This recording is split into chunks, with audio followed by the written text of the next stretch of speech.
जैसे ही रिद्धिमा ने यह सवाल पंडित जी से पूछा, पंडित जी के चेहरे पर भी डर और घबराहट के भाव नजर आने लगे।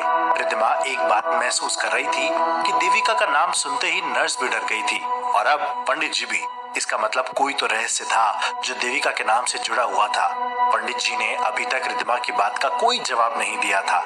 रिद्धिमा ने एक बार फिर से पूछा, बताइए ना पंडित जी, कौन थी देविका? रिद्धिमा के सवाल पर पंडित जी ने उसके चेहरे की तरफ देखा और कुछ देर के लिए वे चुप हो गए। उन्होंने अपने हाथ में पकड़ी हुई तुलसी की माला को माथे से लगाया और फिर उसे भगवान के चरणों में रख दिया।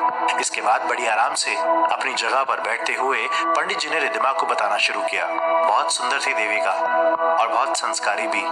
जो माँ बाप कहते वे बात उसके लिए पत्थर की लकीर हो जाती थी। जब 20 साल की हुई तो उसके बाप ने सोचा कि इसका ब्याह कर दिया जाए, लेकिन जानती हो वे बदनसीब बाप ऐसा नहीं कर पाया। रिद्धिमा ने सवाल किया, लेकिन क्यों? इतनी सुंदर थी तो शादी क्यों नहीं हो पाई उसकी? पंडित जी ने बड़ी रहस्यमय ढंग से रिद्धिमा के सामने उस राज का खुलासा किया। शादी से पहले पेट से हो गई थी देविका, इसलिए ना हो पाई शादी उसकी। रिद्धिमा पंडित जी की बात सुनकर हैरान थी, क्योंकि पंडित जी ने रिद्धिमा से कहा था कि देविका बहुत ही संस्कारी लड़की थी और अपने माँ बाप के खिलाफ जाने वाली तो वो बिल्कुल भी नहीं थी। फिर भला उसने ऐसा काम क्यों किया होगा?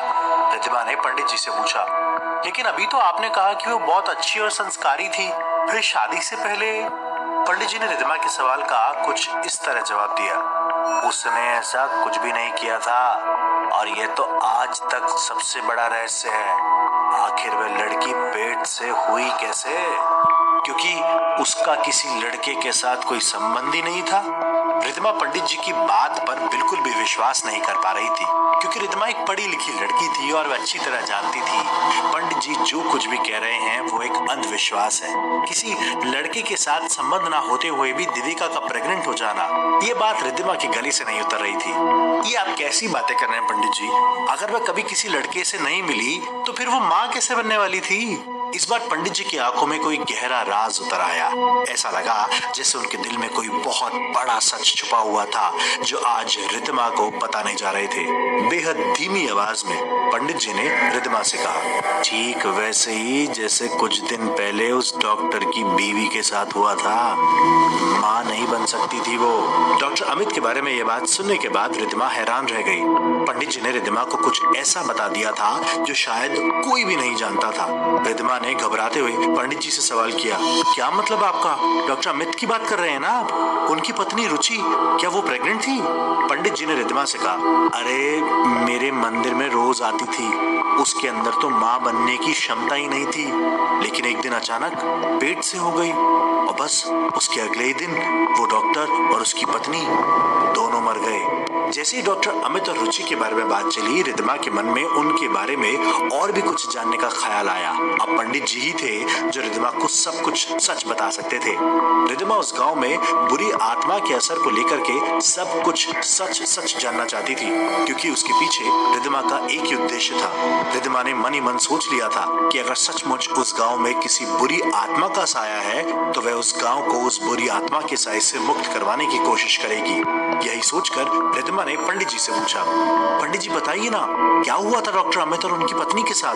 और डॉक्टर अमित की पत्नी आखिर कहाँ गई वो? मैंने सुना है आज तक उनकी डेड बॉडी नहीं मिली है। रिद्धिमा के सवाल के बदले पंडित जी ने रिद्धिमा को सिर्फ इतना बताया कि उन्हें इस बात का अंदेशा नहीं है। शायद डॉक्टर अमित की पत्नी के साथ भी वही हुआ जो कुछ साल पहले देविका के साथ हुआ था, लेकिन असल में यह सब कौन कर रहा था और किसकी बुरी आत्मा थी, इसके बारे में पंडित जी ने कुछ भी जानकारी होने से रिद्धिमा को मना कर दिया।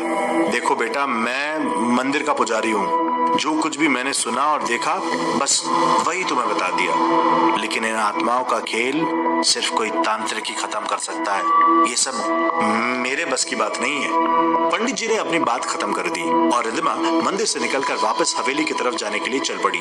ठीक उसी वक्त रिद्धिमा के फोन पर कुणाल का फोन आया। कुणाल ने रिद्धिमा से पूछा, कहाँ हो तुम रिद्धिमा, हवेली पहुंच गई?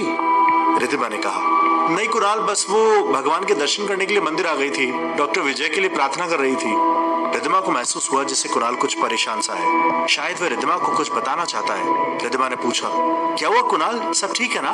जवाब में कुणाल ने रिद्धिमा को कुछ ऐसा बता दिया जिसे सुनने के बाद रिद्धिमा को सच में लगने लगा था कि कुछ तो था उस गांव में, कुछ तो था वहां की हवाओं में जो शायद वहां के लोगों के लिए बहुत गलत था, बेहद खतरनाक। कुणाल ने रिद्धिमा को बताया, विजय की ब्लड रिपोर्ट्स आई है, लेकिन कमाल की बात है विजय का शरीर का खून नीला पड़ चुका है और उसकी सांसें अभी तक चल रही है, लेकिन ऐसा लग रहा है जैसे वो बच नहीं पाएगा।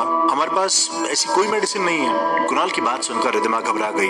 अगर मेडिसिन नहीं है कुणाल तो आप दिल्ली से ऑर्डर करवा दीजिए ना। कुणाल ने रिद्धिमा को समझाते हुए कहा, रिद्धिमा मेरी बात सुनने की कोशिश करो। इस तरह खून का रंग बदल जाना, मुझे नहीं पता ये सब किस वजह से हो रहा है। दिल्ली के बड़े बड़े डॉक्टर से बात हुई है मेरी, कोई भी कुछ नहीं समझ पा रहा है। कुणाल की सारी बातें सुनने के बाद रिद्धिमा समझ गई थी पंडित जी जो भी कुछ कह रहे थे उन सब बातों का विजय की तबीयत से कोई ना कोई तो कनेक्शन था, क्योंकि विजय ने भी बेहोशी की हालत में देविका का नाम लिया था और जो देविका के साथ हुआ था ठीक वैसा ही कुछ डॉक्टर अमित की पत्नी के साथ भी। इसका मतलब कोई तो था, किसी की तो आत्मा थी जो उस गांव के लोगों को परेशान करने की कोशिश लगातार कर रही थी। पंडित जी के कहने के अनुसार इन सब का इलाज कोई तांत्रिक ही कर सकता था। रिद्धिमा विजय की जान बचाना चाहती थी, इसलिए उसका तांत्रिक तक पहुंचना बहुत जरूरी था। रिद्धिमा जल्दी से हवेली पहुंची। हवेली के गेट पर ही उसकी मुलाकात लक्ष्मी से हुई। लक्ष्मी बहुत जल्दबाजी में निकलकर कहीं जाने की तैयारी में थी। रिद्धिमा को देखकर वे वहीं रुक गई। रिद्धिमा ने लक्ष्मी से पूछा, अच्छा हुआ लक्ष्मी तू मुझे यहीं मिल गई, एक जरूरी काम था तुमसे। लक्ष्मी को देखकर लग रहा था जैसे वो बहुत जल्दबाजी में थी, लेकिन उसने फिर रिद्धिमा की बात का जवाब दिया, मारे से कैसा काम, क्या हुआ बताओ। रिद्धिमा ने हॉस्पिटल में और मंदिर में जो कुछ भी बात हुई थी वह सारी बातें लक्ष्मी को बता दी। रिद्धिमा की बात सुनने के बाद लक्ष्मी ने रिद्धिमा से पूछा, क्या मदद चाहिए आपको, मैं क्या कर सकूं? रिद्धिमा ने लक्ष्मी का हाथ पकड़कर उससे रिक्वेस्ट करते हुए कहा, मुझे गांव के तांत्रिक के पास ले चलो लक्ष्मी, तुम्हें तो पता होगा ना, सब कुछ जानती हो तुम उस गांव के बारे में। लक्ष्मी की बात सुनकर रिद्धिमा को लगा जैसे लक्ष्मी तांत्रिक के पास जाने से घबरा रही थी।